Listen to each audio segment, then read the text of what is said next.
Selamat siang teman-teman semua yang saat ini lagi berada di ujung timur Indonesia maupun barat Indonesia. Bagaimana keadaannya? Harapannya semoga teman-teman selalu dalam keadaan sehat, selalu kuat, dan yang paling penting harus bahagia. Ya, perkenalkan, nama saya Paulina Farnia Ubun. Karena rekan saya tidak bisa ikut serta dalam podcast ini, jadi pada hari ini saya akan sendiri. Untuk pertemuan ini, saya akan membawa tentang aspek kepribadian usia lanjut. Saya percaya bahwa meski kemampuan fisik seseorang menurun, sebagian besar lanjut usia sehat dan aktif. Mengapa demikian? Kita akan bahas. Sebelum kita masuk dalam pembahasan mengenai aspek kepribadian usia lanjut, kita mesti tahu dulu nih, apa itu usia lanjut? Nah, usia lanjut secara umum, seseorang dikatakan usia lanjut apabila usianya 65 tahun ke atas. Jadi, lansia itu bukan suatu penyakit ya, namun merupakan tahap lanjut dari suatu proses kehidupan yang ditandai dengan penurunan kemampuan tubuh untuk beradaptasi dengan stres lingkungan. Nah, usia lanjut memiliki dua aspek kepribadian, yaitu trait model dan self-concept model. Yang pertama, saya akan menjelaskan, kita akan membahas mengenai trait model. Apa itu trait model? Trait model adalah pendekatan yang memandang kepribadian individu yang menekankan pada kondisi mental, kondisi emosional, dan perilaku sifat atau atribut-atribut serta temperamen. Asumsi konsep ini mengatakan bahwa trait atau sifat mempengaruhi perilaku individu. Jadi trait individu cenderung sangat kecil untuk mengalami suatu perubahan. Kemudian ada dua ahli psikolog, yaitu Coste and McCrae. Mereka ini membagi studi kepribadian pada rentang kehidupan masa dewasa dalam 5 dimensi. Jadi 5 dimensi ini juga merupakan salah satu kepribadian yang jadi 5 dimensi ini adalah satu kepribadian yang dapat memprediksi dan menjelaskan suatu perilaku. Dan 5 dimensi ini juga merupakan pendekatan yang digunakan dalam psikologi untuk melihat kepribadian manusia atau individu melalui trait atau sifat.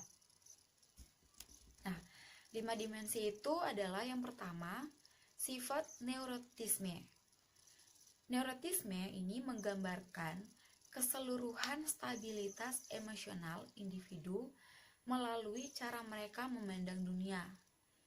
Jadi, ini itu memperhitungkan seberapa besar kemungkinan seseorang menafsirkan peristiwa sebagai mengancam atau sulit.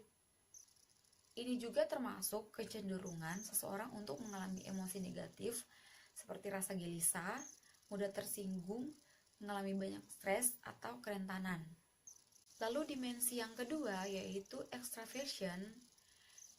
Extraversion ini mencerminkan kecenderungan dan intensitas seseorang mencari interaksi dengan lingkungannya, terutama secara sosial. Jadi ini mencakup tingkat kenyamanan dan ketegasan orang-orang dalam situasi sosialnya. Nah, di dalam extraversion ini ada dua aspek extraversion atau ekstraversi, meliputi aspek yang tinggi, dan aspek yang rendah.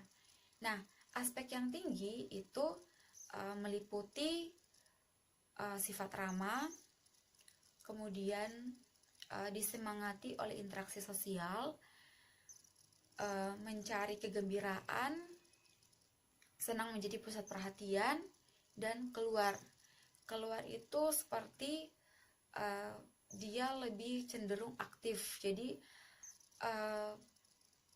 seseorang yang tidak bisa berdiam di tempat seperti itu. Sedangkan mereka yang mendapat skor rendah dalam ekstraversi, mereka ini sering disebut sebagai seseorang yang introvert. Nah, orang-orang ini cenderung lebih pendiam. Jadi mereka itu lebih suka mendengarkan orang lain daripada didengarkan. Nah, itu yang ekstraversi. Sedangkan pada dimensi yang ketiga, yaitu openness to experiences, merupakan keterbukaan terhadap pengalaman yang mengacu pada kesediaan seseorang untuk mencoba hal-hal baru, serta terlibat dalam aktivitas imajinatif dan intelektual. Nah, ini mencangkup kemampuan untuk berpikir di luar, Jadi, untuk aspek keterbukaan dari dimensi ketiga ini, yaitu nilai tinggi dan nilai rendah. Nilai yang tinggi itu seperti rasa ingin tahu, imajinatif, kreatif, terbuka untuk mencoba hal baru, dan sedangkan pada nilai rendahnya itu mereka cenderung lebih bisa ditebak, lalu tidak terlalu imajinatif, tidak suka pada perubahan, dan lebih suka kepada rutinitas. Nah, mereka yang mendapat nilai tinggi ini dalam keterbukaan terhadap pengalaman dianggap lebih kreatif dan artistik. Jadi mereka lebih menyukai variasi dan menghargai kemandirian. Lalu mereka juga penasaran dengan lingkungan sekitar, dan mereka lebih menikmati perjalanan serta suka mempelajari hal-hal yang baru. Beda lagi nih sama yang mendapat skor rendah. Mereka tuh lebih kepada orang-orang yang memiliki sikap keterbukaan, lebih menyukai rutinitas, terus mereka adalah orang-orang yang cenderung merasa tidak nyaman dengan perubahan dan mencoba hal-hal yang baru, sehingga mereka ini memilih yang lebih familiar daripada yang tidak diketahui. Karena mereka adalah orang-orang yang praktis, mereka sering merasa sulit untuk berpikir kreatif dan abstrak. Nah, sedangkan untuk sifat berhati-hati pada dimensi yang keempat, ini merupakan tugas dan arah tujuan. Jadi, maksudnya pada dimensi yang keempat, yaitu sifat berhati-hati.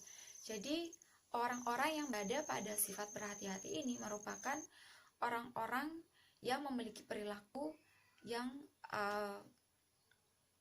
lebih kepada memiliki suatu tugas dan arah tujuan yang lebih jelas. Orang-orang yang berada pada dimensi yang keempat ini, mereka itu lebih menilai kemampuan individu dalam organisasi, baik mengenai ketekunan maupun mengenai motivasi. Jadi itu adalah sifat yang berhati-hati dalam dimensi yang keempat. Sedangkan dimensi yang terakhir yaitu agreeableness, di mana orang-orang yang berada pada sifat ini itu lebih mengacu pada bagaimana orang tersebut cenderung memperlakukan hubungan dengan orang lain.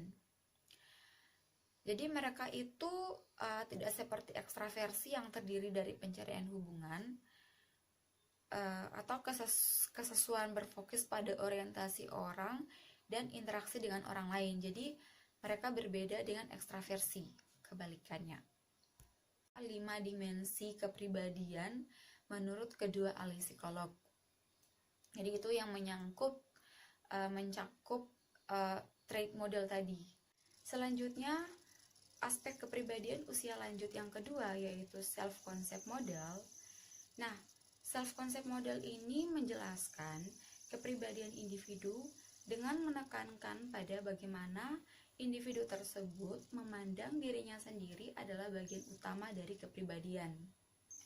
Asumsi konsep ini bahwa individu secara aktif meregulasi perkembangan diri pribadi, proses sepanjang hidup individu untuk mengetahui perkembangan diri pribadi.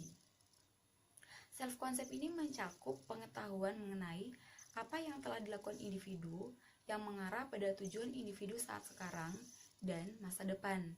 Dengan kata lain, self-concept mencakup pemahaman diri dan regulasi diri. Nah, Nah, di sini ada dua dari self concept, yaitu stake model stake, di mana dalam stake model stake ini menjelaskan tentang aspek kepribadian individu itu cenderung lebih pada organismik. Jadi konsep ini menggambarkan urutan rangkaian perkembangan kehidupan individu dan tugas-tugas perkembangan pada tiap tahapan perkembangan yang dialami oleh individu sendiri. Jadi ini diasumsikan bahwa adanya perubahan kepribadian pada masa dewasa. Sedangkan yang self concept kedua yaitu timing of events model, di mana dalam self concept yang kedua ini membahas mengenai aspek kepribadian individu itu didasarkan pada asumsi bahwa terjadinya perubahan kepribadian pada diri individu itu tidak semata-mata karena pengaruh usia, namun didasarkan pula pada pengaruh lingkungan yang bervariasi dan pengalaman atau peristiwa hidup dari individu itu sendiri.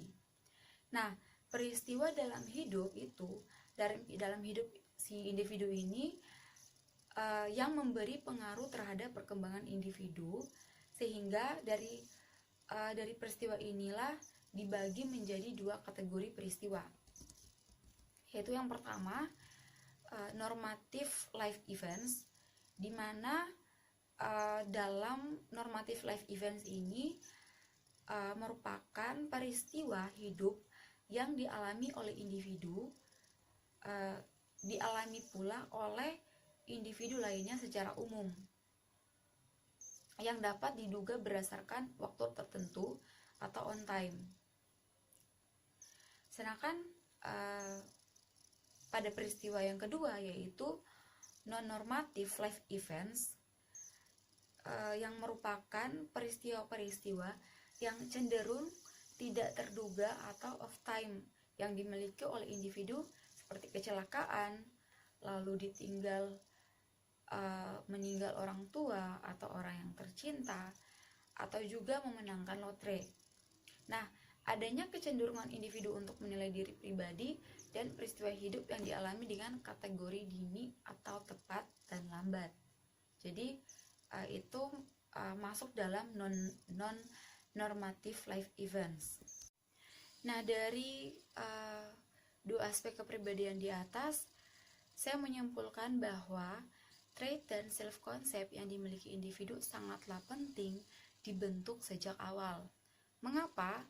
Karena dua hal ini tentu sangat berpengaruh pada kepribadian atau kehidupan individu di masa mendatang, dan berpengaruh juga terhadap apa yang akan dialami oleh individu nantinya. Karena pada saat memasuki usia lanjut, seorang individu mungkin akan mengalami banyak perubahan, baik dari segi fisik maupun psikologi. Orang yang sudah lanjut usia alias lansia sangat rentan mengalami gangguan kesehatan, dan hal ini tentu mempengaruhi kepribadian dan perilaku dari individu tersebut. Maka itu dari awal individu itu sudah harus membentuk self konsepnya dengan positif, traitnya dengan positif, sehingga ketika memasuki usia lanjut atau lanjut usia, individu itu tidak mudah mengalami gangguan-gangguan tersebut. Karena walaupun kemampuan fisik seseorang menurun, namun sebagian besar lanjut usia bisa dikatakan mereka tetap sehat dan aktif, karena pada dasarnya mereka sudah membentuk konsep diri yang positif dan sifat-sifat yang positif, dan itu sangat membantu mereka ketika mereka memasuki masa yang namanya lanjut usia atau usia lanjut. Ya, jadi teman-teman, itu aja podcast saya mengenai aspek-aspek kepribadian di lanjut usia. Jika ada pertanyaan, silakan di komen atau ditulis di bawah. Dan terima kasih dan selamat siang.